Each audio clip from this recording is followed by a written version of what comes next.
Today's show is sponsored by our friends at OrcaCoolers.com. From roto-molded coolers that keep your ice good for days. They have drinkware like the barrel, the football barrel, the shorty, the stein, the teeny, the vino. They have chasers. They have coffee campers and travelers. All sorts of stuff. It's going to keep your drinks cold or hot. You're going to have coolers that will keep ice for days, and they're bear-proof. Go to OrcaCoolers.com/bourbon for 15% off your order. That's OrcaCoolers.com/bourbon.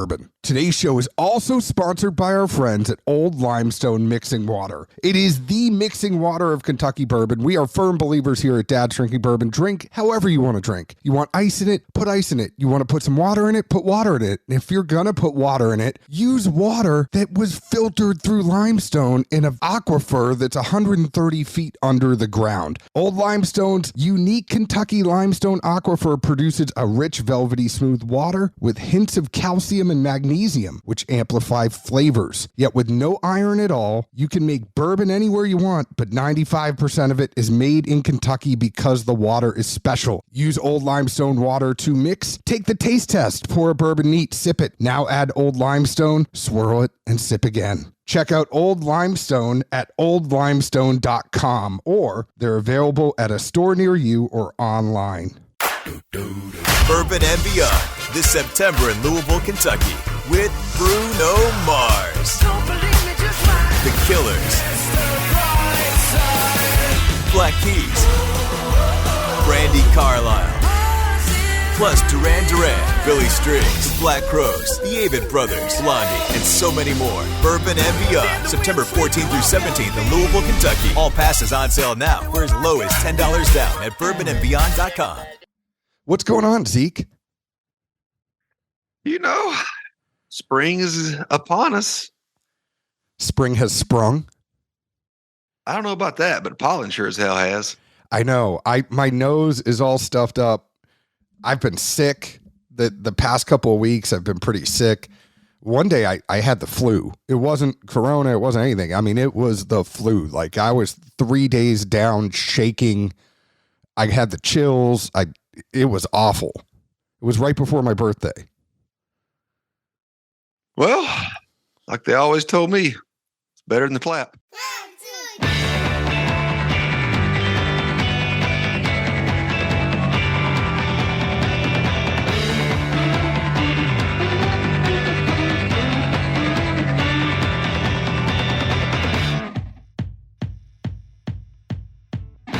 Hello, everyone. My name is John Edwards. With me, as always, is Zeke Baker. Together, we make the Dad's Drinking Bourbon. Wherever you are, whatever time it is, thank you for making us a part of your day. I don't really have anything to say back to that. So, how are you? Let's go right into it. I mean, my other favorite one was, well, it's nothing to clap about. Jesus. Actually, I do have one other anecdote there, too. I remember this one time I'm in school, right? And we had like the last year we have to, go work for free and do experiential stuff, whatever the hell they call it. So we got this. It's called an internship. Well, when you pay tuition to work 40 hours a week, it's called a lot of other things too. Yeah. We won't use those words right now. But so we got this one random guy, and they're in there like the ER or something, and I forget what he had, some kind of VD. But they give him a shot of a penicillin in the butt. And everybody talks about how bad it hurts. And I remember my preceptor, Dr. Cobb, I'm like, Cobb, why would they give him a shot in the ass when they know it's going to hurt? When there's plenty of meds, all he had to do is take, a couple of pills of this, couple pills of that, whatever, had been gone. He said, because you give him that shot, he'll think about it before he wants to stick it in there again. Wow. Wow. I mean, I know every once in a while I got to let you get some stuff out and on this podcast, but like, I hope people were not listening with their kids around, and I am not editing this before I put this out.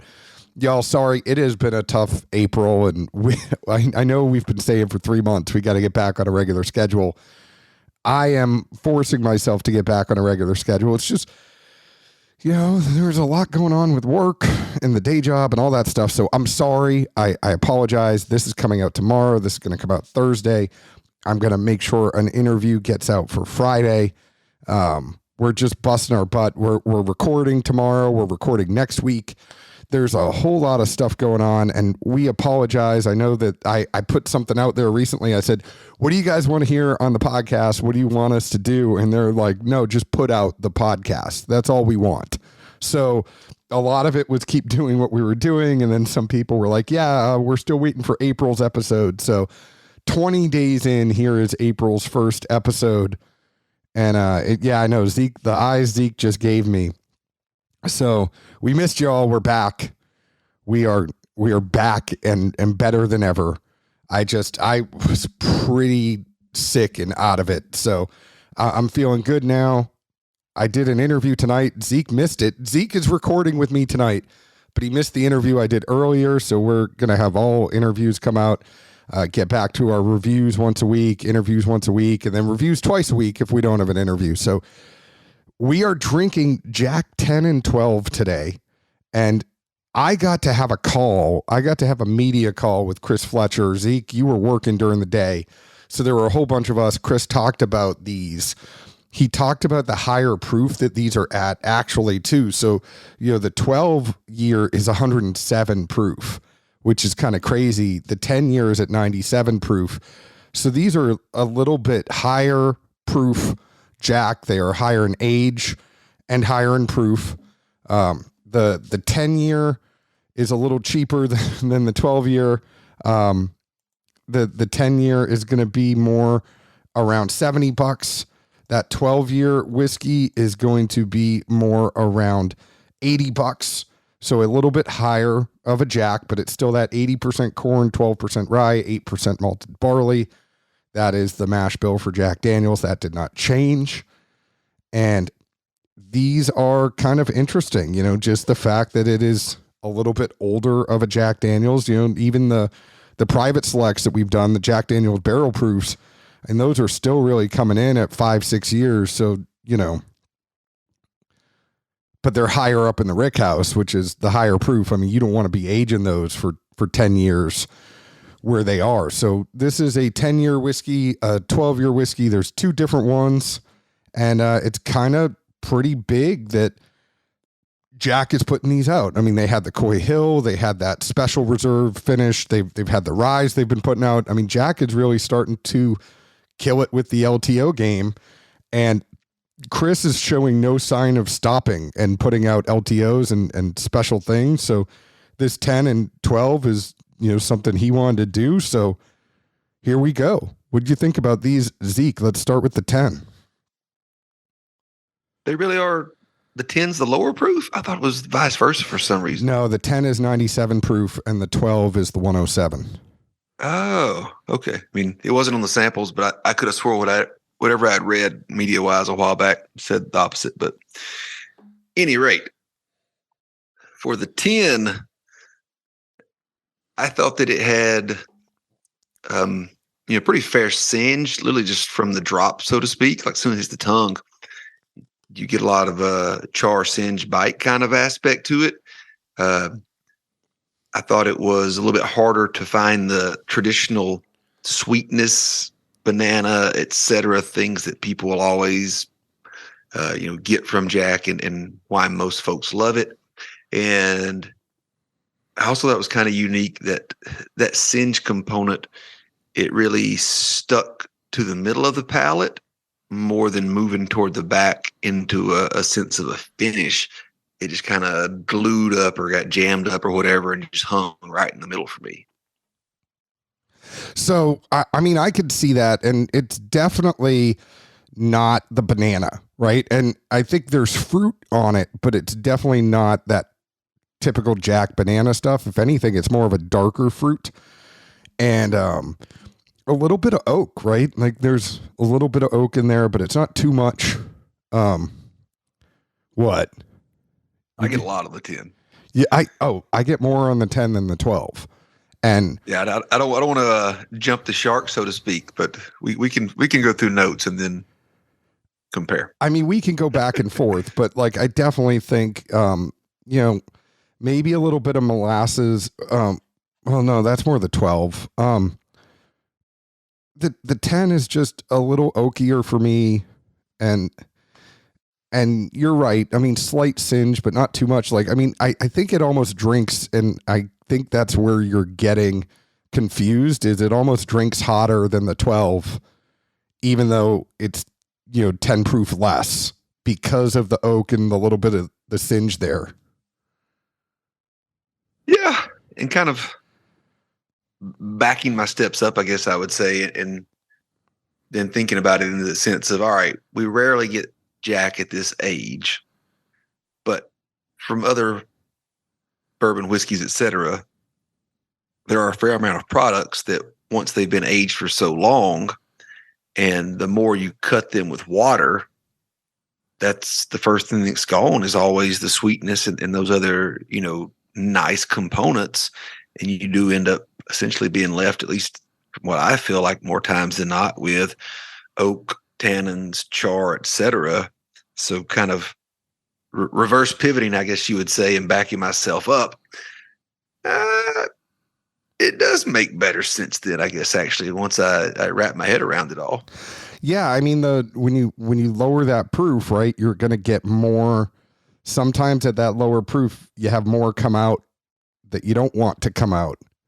And I think that's kind of the case here, right? Like, and I think the 10's fine. I think the 10 is fine, but like, if I have the choice, and I know we're skipping ahead, if I have the choice between the 10 and the 12, I'm going to go for the 12 every single time. Same. But now give me your notes on the 12. Yeah. Sorry, folks. This one's a little bit you can tell we're a little rusty at this point when we go ahead and give our conclusions before the notes, but oh well. On the 12, I thought it was softer at the front. It definitely had an extra sweet element to it that was nice to the palate. To me, the char on this one, it doesn't really show up as much until the very back end or the finish.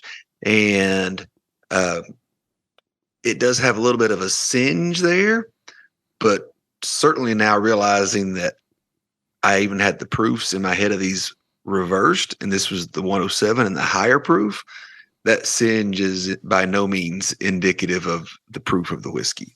I mean, it's kind of there. What do you expect? It's whiskey. But most of it's the back end and just gives you a nice lingering finish that anyone that loves that kind of oak sensation and that hangs around, this should be their jam.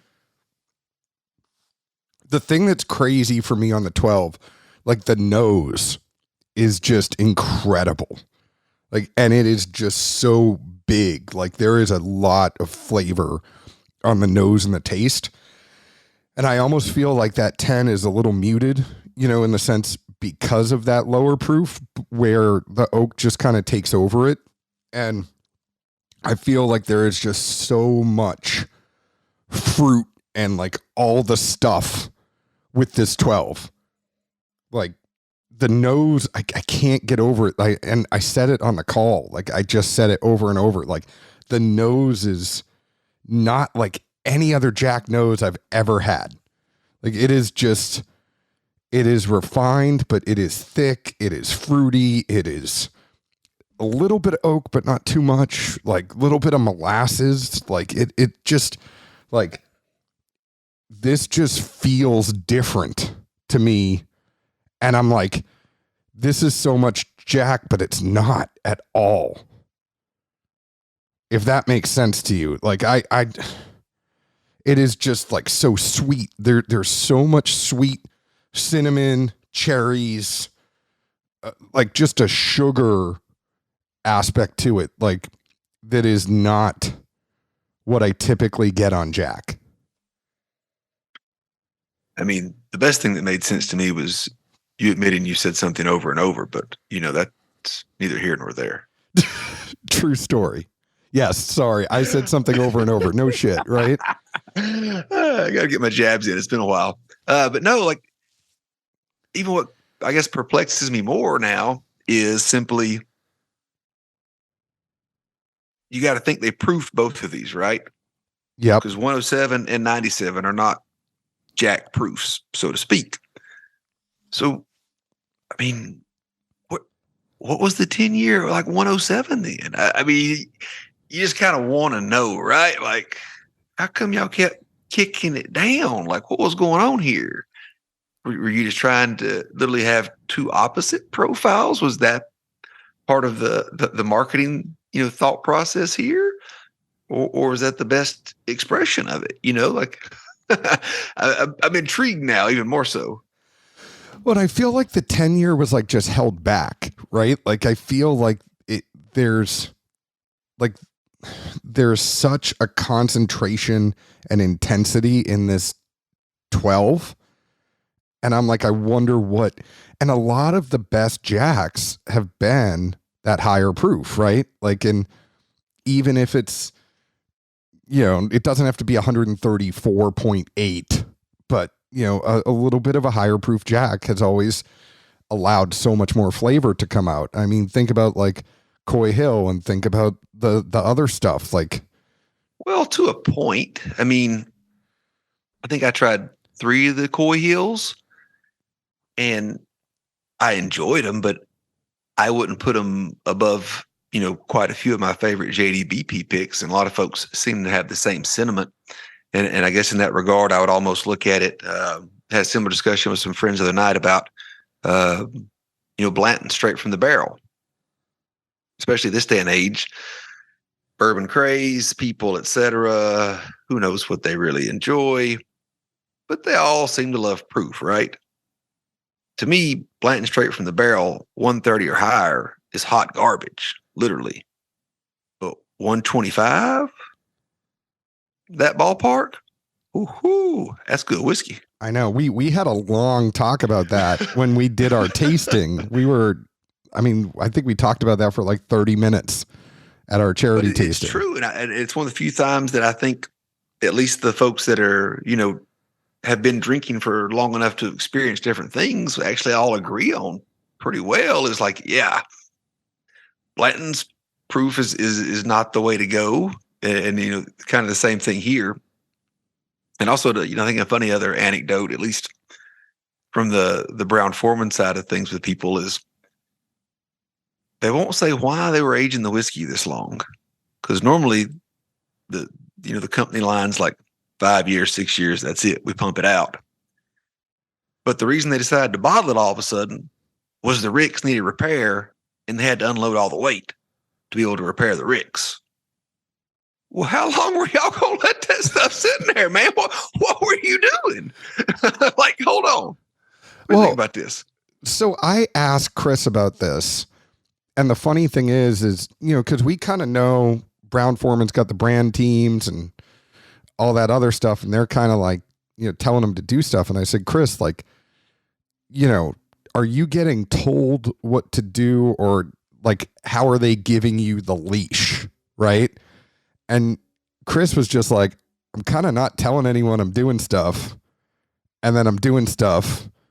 And then they kind of like what I'm doing. So they let me keep doing stuff. But he's like, I'm not asking for permission. I'm just like, when they had Coy Hill, I mean, he put it up in the buzzard's roost of the, of the rick house. I mean, he put it all the way up on the top. That's how it got so hot. And he's just trying different stuff and they're letting him do it. So, obviously this 10 and 12, I mean, it's been sitting around before he came back, right? I mean, this is going back to Arnett having this stuff there, but like, they're just giving him a wide lane to do whatever the hell he wants. And I think he's showing, right? Like, this is what he was meant to do. Chris Fletcher was meant to helm Jack. He was meant to kind of do all this stuff. And he's always been big on the experimentation and just trying different stuff. And I'm glad they're letting him do it. This 10-year, this 12-year, even though the 10's not my favorite, but getting to try it and see what it's like and seeing Jack at different proofs, I just kind of feel like the 10-year is too close to the private select being 96 proof for the private select, or 94. Is it 94 or 96? I think it's 94, but it's younger. But it's younger, but it's close enough, right? So it's like, I still kind of feel like you're not getting a lot of variation in products there, but the 12-year 107 proof, I think, is amazing. And I think it's a big step forward to kind of have, I kind of find it funny though, when brands pick the same proof as like, Brown-Forman's picking 107 proof, just like Antique. So I kind of find those little like, like those numbers like 101 and 107 and all that kind of stuff. I find it very interesting when brands kind of like, I wonder why they land on those numbers. You know what I mean? Well, I mean, there was a taster, 2 years ago now, 3? It was a 107. What was it? Remember, I loved it. I mowed through a few. The Jamaican Allspice was my favorite taster, but yeah, but there was something. I think it was just a regular whiskey, or there wasn't a whole lot done to it, but it was a 107 proof. But I remember it being real darn good. But yeah, it's interesting to fall at that point, and I would assume they proofed it, but who knows? But yeah, I'm intrigued a bit. I am too. I find these things to be very intriguing. Oh, I know what I was going to say. At the same time, who sees Antique anymore, bro? It's all foolproof. I know. Well, don't even get me started on that, right? Because sorry, I brain farted. I'm like, man, there was something I was going to say and I forgot to write it down. Don't even get me started on that, because Antique was my favorite. I mean, it still is. Over foolproof, over everything. I mean, in foolproof, we've talked about it before. I feel like foolproof is so hit or miss on those store picks. It's kind of like, the private barrels of foolproof. It almost kind of goes to me like with Colonel E.H. Taylor. I like the E.H. Taylor small batch over the single barrel because I feel like the small batch is more consistent where they're kind of batching it out. And those single barrels, even though, you're buying a single barrel and it's not like a pick, right? It's just an E.H. Taylor single barrel. There's too much variation in ones I've had. And, the price tag of that single barrel is so much more than the small batch. I've just always enjoyed the small batch E.H. Taylor more. Oh yeah. That nice coined word of drinkability. Yes. And the consistency, right? Like it goes back to all that stuff.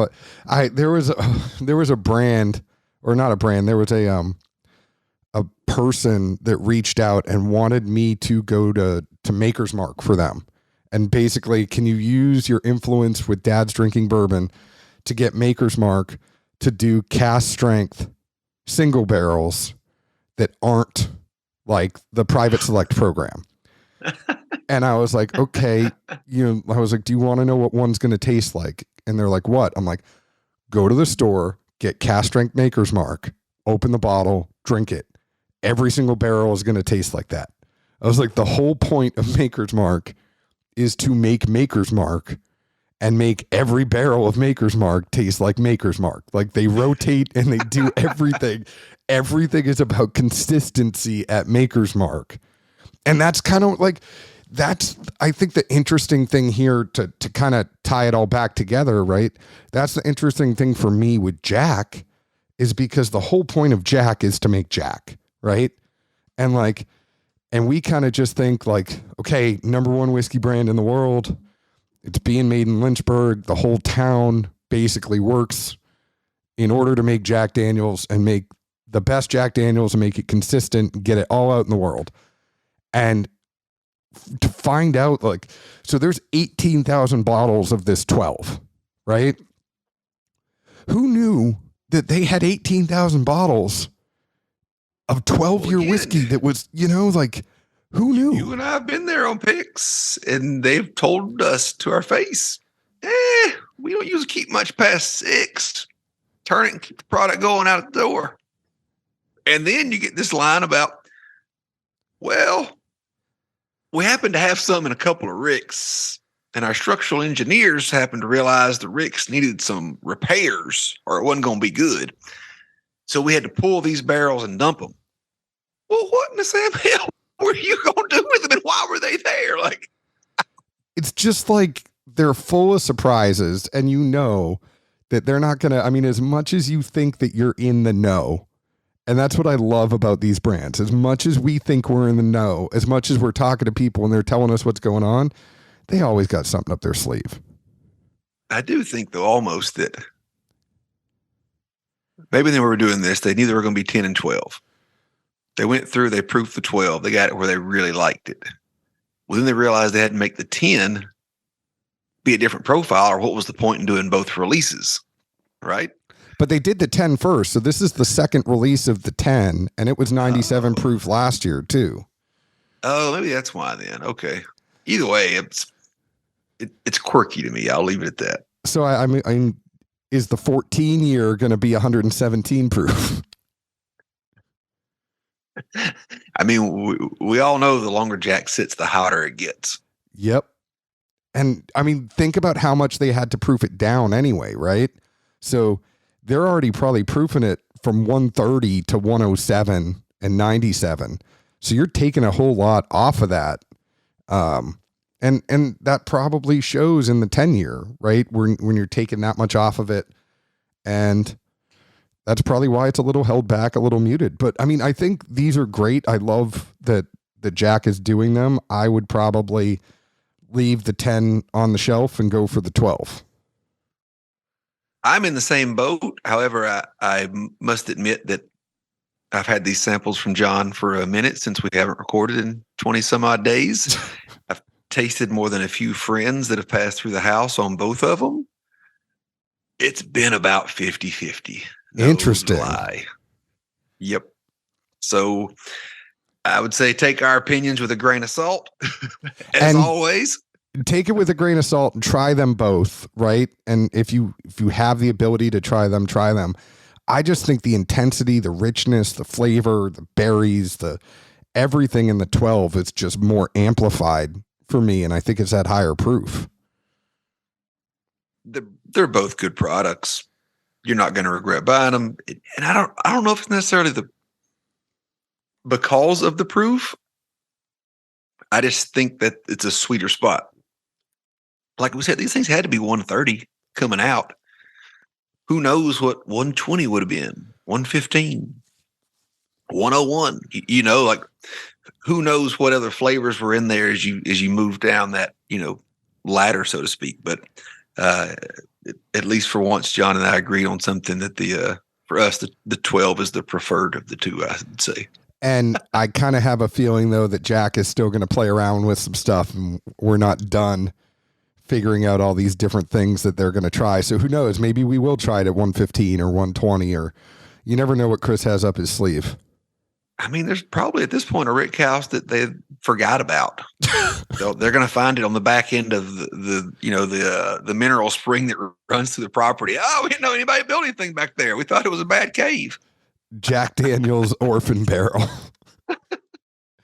Well, thank you, Jack, for sending us these samples. We really appreciate it. You can go ahead and find us on Facebook at Dad's Drinking Bourbon, Twitter at Bourbon Dads, Instagram at Dad's Drinking Bourbon. Please leave us an open and honest review, just like we leave open and honest reviews about the whiskey we drink. We're sorry we were MIA for a little bit. We'll be back. Where else can the folks find us, Zeke Baker? Good old Nashville, Tennessee. Cheers. Ciao.